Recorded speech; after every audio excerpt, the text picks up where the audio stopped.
Lord be with you. And with your spirit. A reading from the Holy Gospel according to Matthew. Glory to you, O Lord. When the Magi had departed, behold, the angel of the Lord appeared to Joseph in a dream and said, Rise, take the child and his mother, flee to Egypt, and stay there until I tell you. Herod is going to search for the child to destroy him. Joseph rose and took the child and his mother by night and departed for Egypt. He stayed there until the death of Herod, that what the Lord had said through the prophet might be fulfilled. Out of Egypt I have called my son. When Herod had died, behold, the angel of the Lord appeared in the dream to Joseph in Egypt and said, Rise, take the child and his mother, and go to the land of Israel, for those who sought the child's life are dead. He rose, took the child and his mother, and went to the land of Israel. But when he heard that Archelaus was ruling over Judea in place of his father Herod, he was afraid to go back there. And because he had been warned in a dream, he departed for that region of Galilee. He went and dwelt in a town called Nazareth, so that what had been spoken to the prophets might be fulfilled. He shall be called a Nazarene. The Gospel of the Lord. Praise to you, Lord Jesus Christ.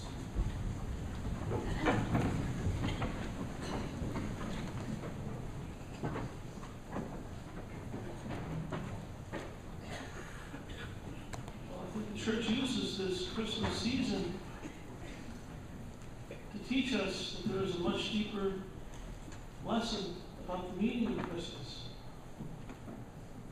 That indeed it is not just a one-day celebration. So today we celebrate the Feast of the Holy Family. And we are reminded, of course, that today each and every one of us was born into a family. Family that is called to be holy. Just as Jesus was born into a family that was holy.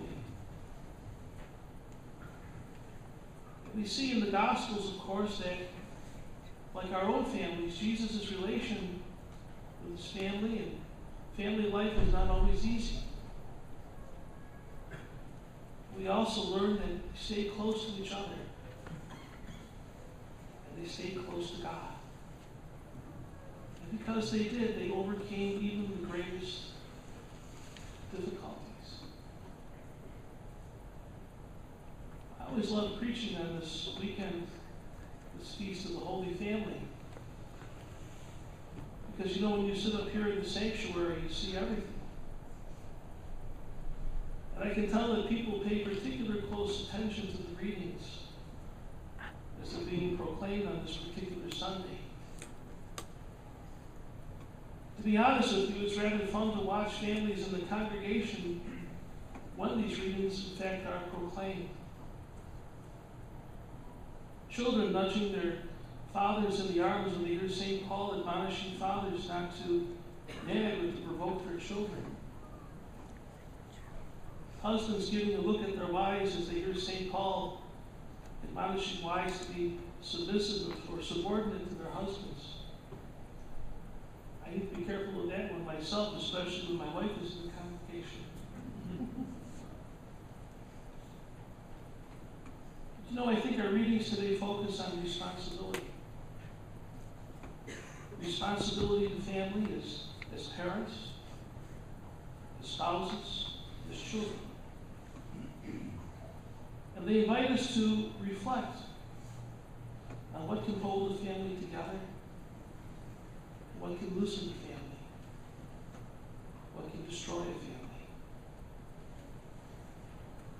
Sirach in our first reading today gives us some practical wisdom when it comes to taking care of our parents. He tells us that what goes around comes around. In other words, how our children see us take care of our parents will largely be the way that they will care for us when we grow old and infirm. So we are reminded in today's first reading that the commandment to honor one's mother and father does not only pertain to young children, it pertains to all of us. And Sirach was giving us a message on behalf of God, as one of his prophets knows that this is not something that is always easy. Because as people grow older and they grow infirm, often they become difficult to deal with. And sometimes it's for good reasons. But it's not because they're not grateful for the things that we try to do for them. So please, don't think that way.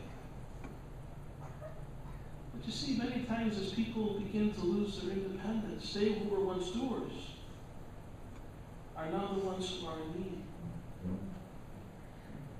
And many times they find difficulty adjusting to that kind of a change, allowing their children to become their caregivers.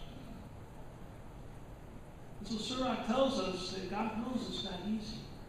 But he tells us today to do it anyway. He tells us to be patient. He tells us that God knows that it's hard, it's difficult. And this is why he tells us in this reading that God will never, ever forget kindness that is shown to one's parents.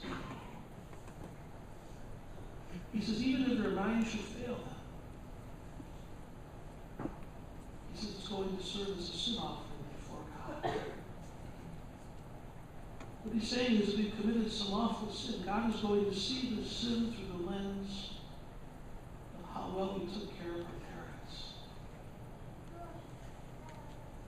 You see, that's how much it means to God to respect the ones that he chose to bring us into the world.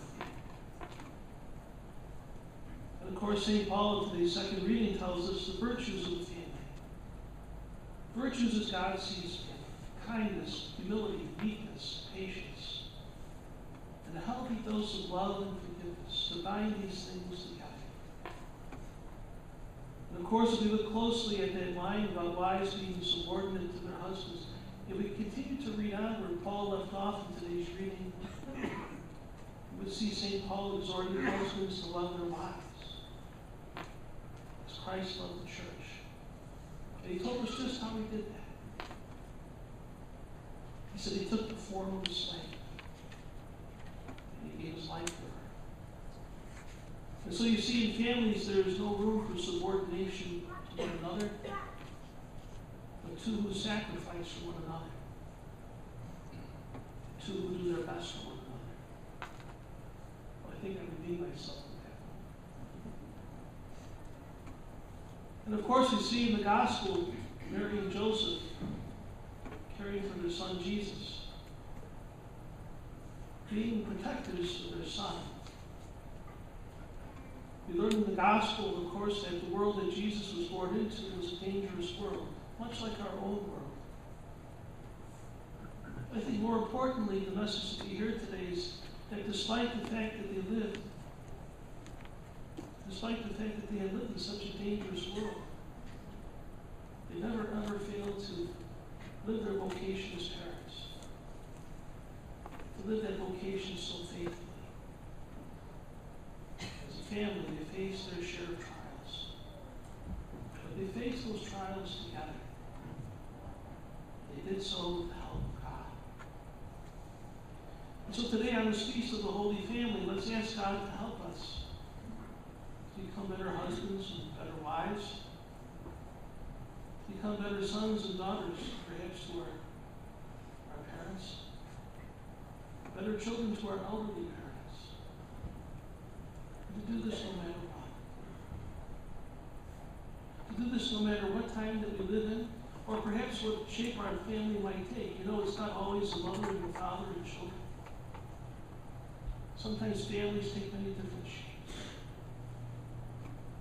So many single parents do such a wonderful job in raising their families.